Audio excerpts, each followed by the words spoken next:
Good afternoon, students.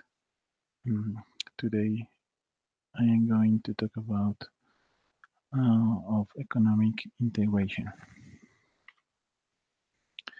The objective is understand the concept of economic integration. The agenda for today is teacher presentation, introduction, economic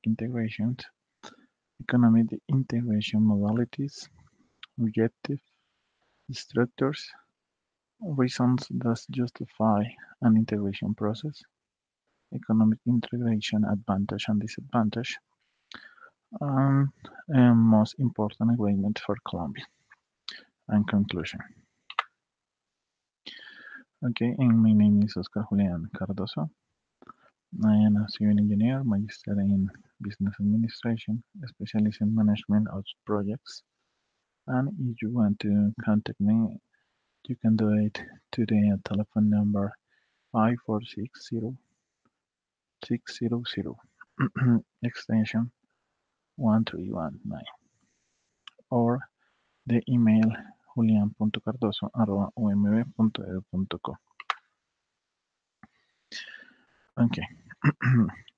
The process of globalization is fueled to a large extent by the effort of nations to complete and close integration agreements at their different levels or forms.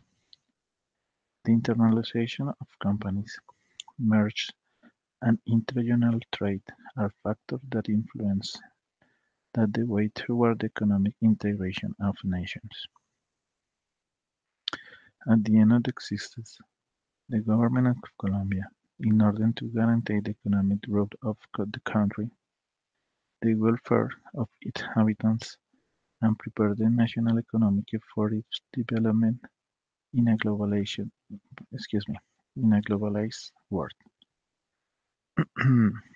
Started meetings and approach with its geographical neighbor and its more important commercial partners, seeking to reach agreements that would allow to admit, to dismiss, or eliminate existing trade restrictions between the other countries and Colombia.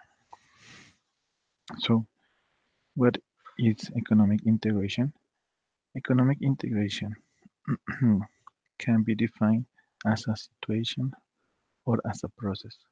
When we talk about economic integration as a situation, we refer to the absence of any form of discrimination between national economies. That is, the state in which borders and trade barriers lose importance. It is said that integration is a process when there is a gradually a, a growing openness and political and economic interdependence among the nations that are part of the process. In this process, a number of countries join. In other words, the economic integration is a process of union of markets that have as objective the formation of supranational economic spaces more competitive and efficient than those of origin.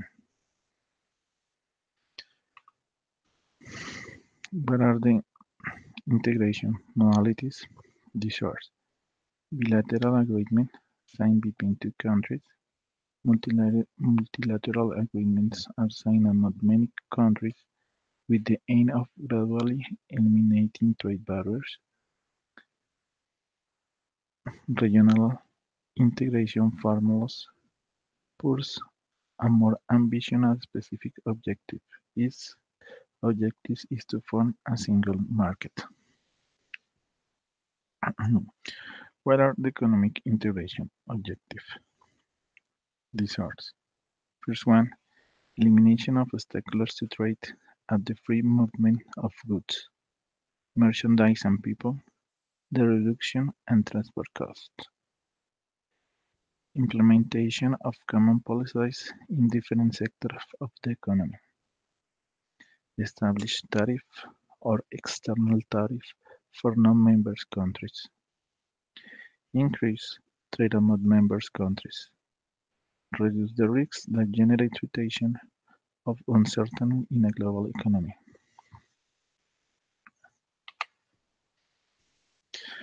There are different economic integration structures. From a smaller to greater degree, the structure of economic integration are the following.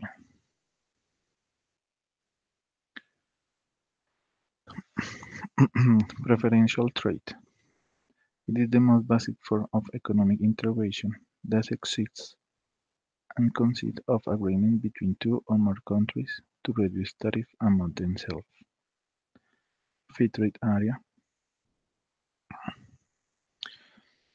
It consists in a disappearance of custom duties for the products of the countries integrated in the established area, but maintain their own tariffs with respect to those outside of the free trade area. An example of this economic integration will be the NAFTA, the North American Free Trade Association between Mexico, the United States of America, and Canada.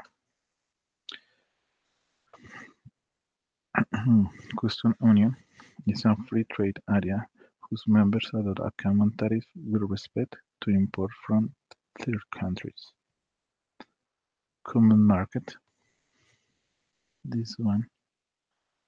It consists of a custom union where there is also free circulation of the factors production. In a common market, goods, workers, and capital circulate freely. In addition, there are common policies such as, for example, the Common Agricultural Policy of the European Union. This type of integration implies the transfer of sovereignty, so it is necessary to create institutions of supranational bodies that ensures the viability of this economic structure.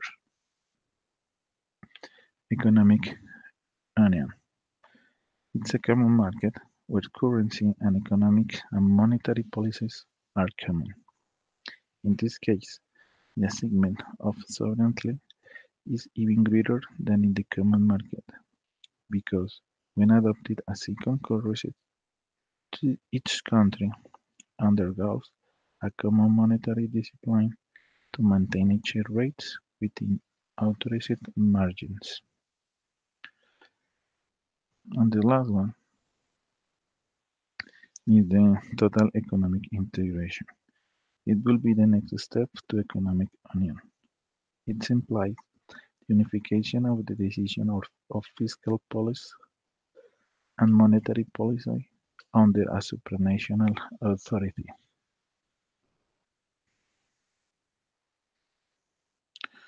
The reasons that justify an integration process. It's quite complex and has many consequences for its member countries. Therefore, the different states must ensure before the integration process benefits its their country. In general, there are some compelling reasons that justify it. The first one, the emergence of scale economies. As the market is larger, companies achieve greater efficiency, incur lower costs, and lower their productions, and they spread the costs among more units of product. The joint activities development. Many projects, especially those related to technology, there are large investments difficult to access individually.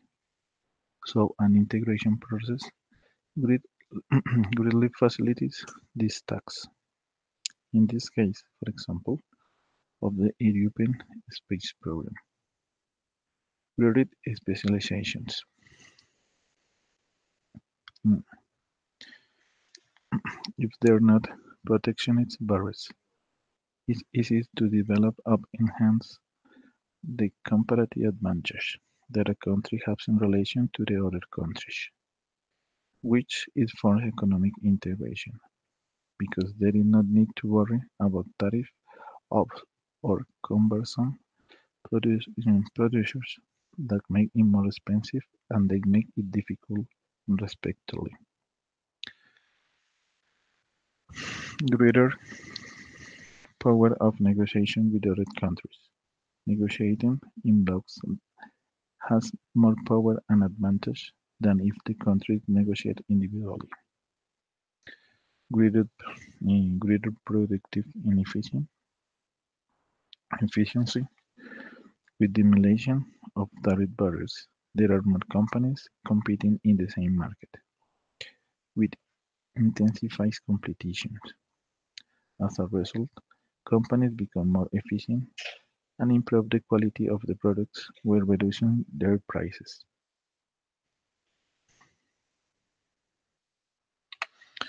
So, what are the main economic integration advantage and disadvantage? In the advantage, the first one, the increase in demand as the real income of the consumer due to free competition and the notion of cost reduction of companies that will result in a lower prices. The second, integration favors productive specializations. This means that each country will dedicate itself to exploiting the sector that generates the most benefits. Third, the elimination of trade barriers brings as a consequence that the market grows in a large proportions. Fourth, increase in the country economic weight as well as a solid economy. And disadvantage,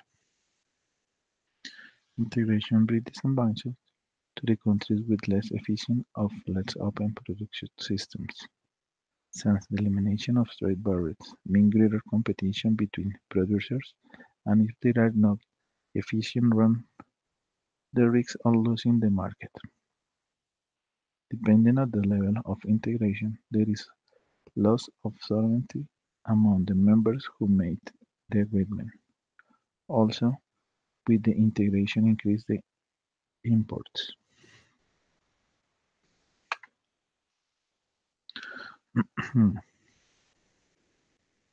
So, there are some of the most important agreements for Colombia due to the volume of sales represented by the companies. You can you can see some values about the trades that Colombia has with other countries. For example, Andean Community, an organization composed of Bolivia, Colombia, Peru, Ecuador, and Venezuela, and the institution of the Andean Integration System, is a group of institutions whose objective is to increase Andean integration and promote its external protections.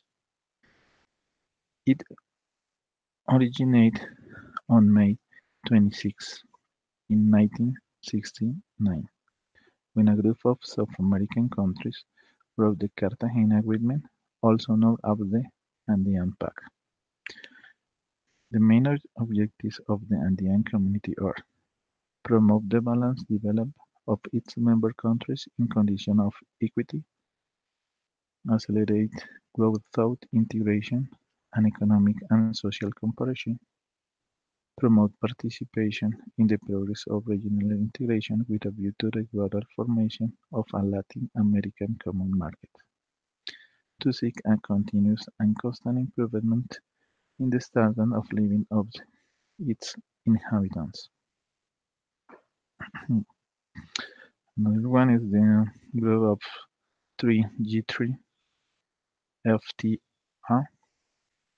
excuse me, was created in San Pedro on February 28 in 1989 in Honduras, where Mexico, Colombia, and Venezuela signed the Free Trade Agreement U3, giving rise on January 1st in 1995 to a free trade zone where 145 million inhabitants benefit. The main objectives of the treaty are the following: Establish clear, mutually beneficial rule for commercial exchange.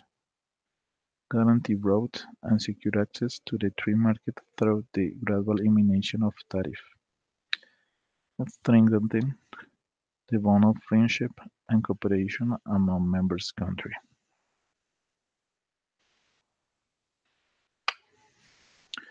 Other agreement that Colombia has, and it's part of the economic integration, are the following. The Triangle of the North, that it's composed of Honduras, Guatemala, and El Salvador. Trade, trade promotion agreement with Canada, EFTA, free trade agreement consisting of Switzerland and Liechtenstein. Trade promotion agreement with the USA. Mini agreement on trade and economic and technical cooperation between CARICOM communities integrated by Trinidad and Tobago, Jamaica, Barbados, Guyana, Antigua and Barbuda, Belize, Dominica, Canada, Montserrat, San Cristobal and Nieves, Santa Lucia, San Vicente, and the Grenadines Partial Scope Agreement with Venezuela. Economic Complementation Agreement with Cuba. Trade Agreement with the European Union. Then, some of the commercial agreements that favor the countries and its companies.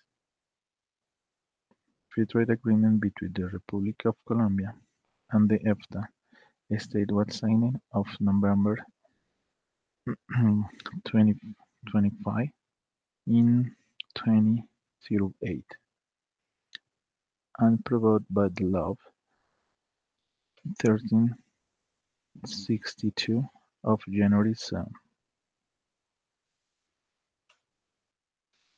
Although the organization was developed jointly with the four member states of the Swiss, EFTA, Liechtenstein, Norway, and Ireland, and Iceland. The establishment of the agreement required ratification by the parliament of each country. So Colombia cannot complete no participation in the integration process, saying it will be leaving economic dynamics and it will be subject to remain in low run. The process of economic integration don't respond to all the economic problems that the nation is going through is the one of the viable and necessary alternatives to generate growth, welfare, and globalization of the economy. So, in conclusion, economic integration has many benefits for Colombia. Among there are the scale economics as a result of taking advantage in the market expansions, allowing to reduce unit costs in benefit of international competitiveness, greater stability of economic policies because of the components of integration increase bargaining power based on the joint action of the integrated common countries. So that is all for today. Thank you for view this video and that's it.